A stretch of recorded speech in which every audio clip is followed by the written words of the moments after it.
Hi everyone, let's go over my bullish and bearish Elliott Wave scenarios on Bitcoin, starting on the medium time frame with this bullish scenario where we're looking for a 5-wave impulsive structure to the upside where the low of 4 is already in, or we still expect another low to be made, which is something I'll cover soon in the lower time frame scenarios, after which we then expect a continuation to the upside in a wave 5 towards that 50k area.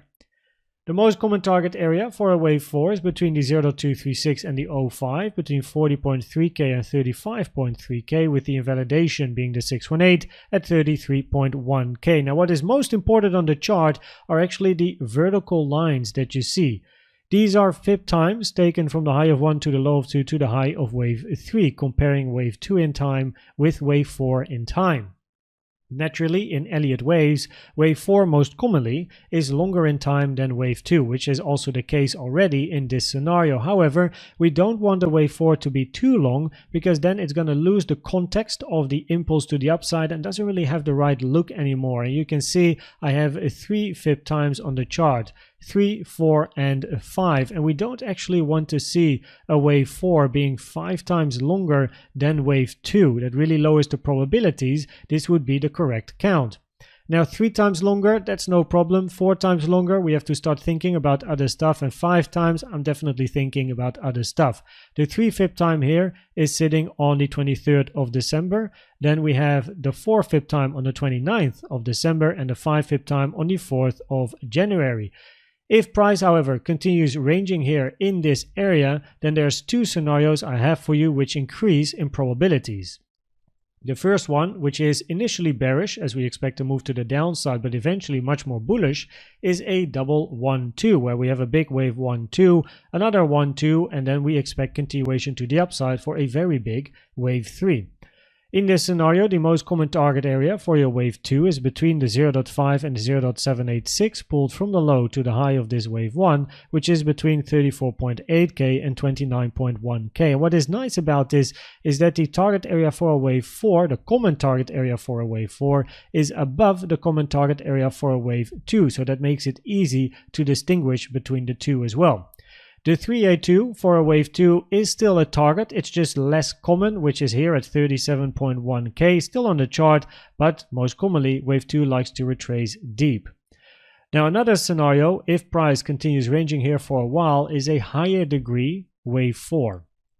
In this scenario, this is then an impulse in a wave 1, 2, 3, 4, 5. A bit of a problem, however, with this wave 3 is the length and the volume. If we look at the volume of this move to the upside over here, it is lower than we had in wave 1, while usually a wave 3 is the strongest, longest, most impulsive wave in a 5-wave impulsive move, but not the case in this particular scenario.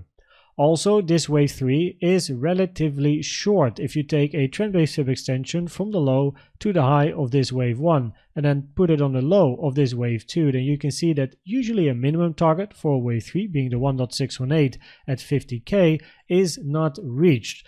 Now, it's not a rule per se, it's more like a guideline, because a rule is that wave 3 is not allowed to be the shortest wave between a 1, 3 and a 5. And this wave 3 here, this move is longer than this wave 1. So at least that is sorted. Now what is important, of course, besides the target area for wave 4 that you can see, are also the fib times. Once again, comparing wave 2 with wave 4, the fib times taken from the high of 1 to the low of 2 to the end over here of this wave 3.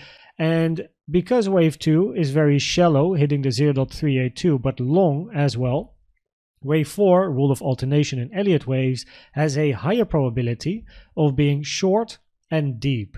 Now deep means the 0.5 area, and short means shorter than the 1-to-1 of this wave 2.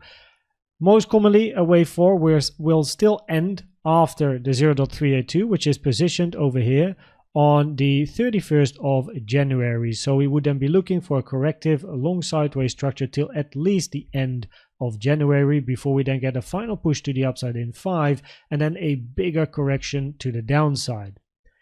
If you then zoom into the lower time frames here and have a look at this range, so you can see I have a WXY on my chart and then a 3-wave W flat X complex structure, and then looking for a Y to the downside, where wave Y can be a flat, zigzag, or a triangle, and we don't yet know what it is then going to be, right? We need more information. Now the target area for wave X is very, very big. It's between the 0.382, which is down here, all the way to the 1.38 if X is going to move above the highs of wave W. So because price is already at the 0.9, the next target is the 1.38 fib here, sitting at 46.1k. The main reason I don't have a wave A, B, and then a wave C on the chart, as in a flat structure, where preferably you take these highs first also for an expanding flat, that is, where the common target for an expanding flat would be up here, the 1.236 to the 1.38, which is between 45.5 and that 46.1k area, is because in this scenario we could potentially have a flat in a B and then a 3-wave over here in a wave A. Then you have this as your wave B, and then you look for a wave C to the downside.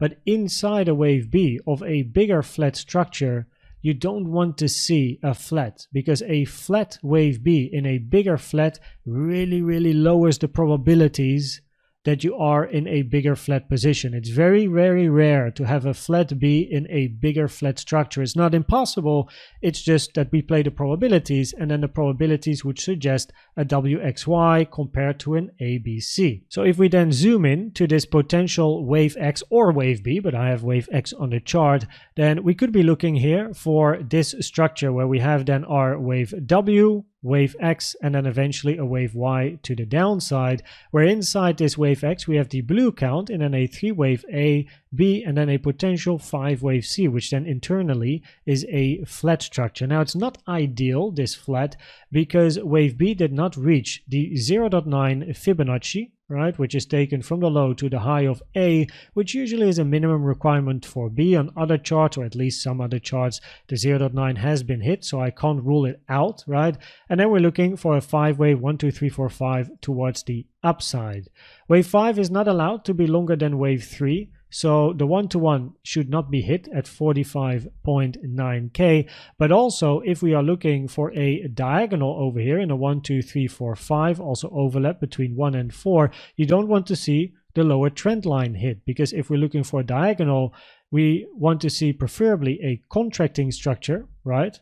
Contracting diagonals are by far most common compared to expanding diagonals, and if price is now going to move down and hit this line over here, probabilities are low, you're going to get another move up for a wave 5, which means potentially your wave 5 is then already in over here. At least it increases the probabilities, because the moment this trend line gets hit, which is, by the way, a channel taken from the high of 1 to the high of 3 to the low of 2, the moment price hits this trend line, probabilities decrease for another move up, because an expanding diagonal, a diagonal like this, is very rare, right? So yeah, we have hit the 886 here already many times, 1, 2, 3 times now, which really increases probabilities that eventually price is going to take these highs over here. Any move towards the downside has a higher probability of being a wave C or a wave Y, which therefore increases probabilities to then move to the upside later and take the highs. What price does like to do is retrace towards the golden pocket, which it already did once. And the thing is that if price is going to dip below this golden pocket and below this little order block over here, then the probabilities really increase for price to continue towards the downside. Now, if we then finally look at the probabilities of the different scenarios, then over here on the medium time frame, the probabilities at the moment are higher. We are still working on a wave 4, while second over here, alternatively, we're working on a wave 2. On the low time frame, in order, highest probability is for a bearish scenario, where we are looking for downside, either directly or one more wick to the upside, and then a move towards the downside, and then the WXY scenario. Of course, the ABC is not impossible. It's just lower probabilities at the moment. On the second position, we have a potential wave 2 and then a 1-2 continuation to the upside in a wave 3, which means that a diagonal here is then finished, 5-wave structure, move down in a 2, then up in a wave 3, or 1, 2, 3, still working on 4 or 5, then move down and then get that move to the upside. But again, in both cases, in both 1 and 2, we are looking for a retracement. It's just that in a bearish scenario, you expect a deeper retracement, and the lowest probability at the moment would be bullish continuation, where price is just going to lift off and move to the upside and not look back into this range. On the micro here, the 886 has been touched multiple times, which increases the probabilities to eventually take the highs. I hope this video was helpful or valuable to you. Please check out the most recent educational video I've made about the best trading indicator you can use in my opinion, which is the CVD. And for now, thanks for watching and subscribing, and I'd like to see you at the next one. Bye bye.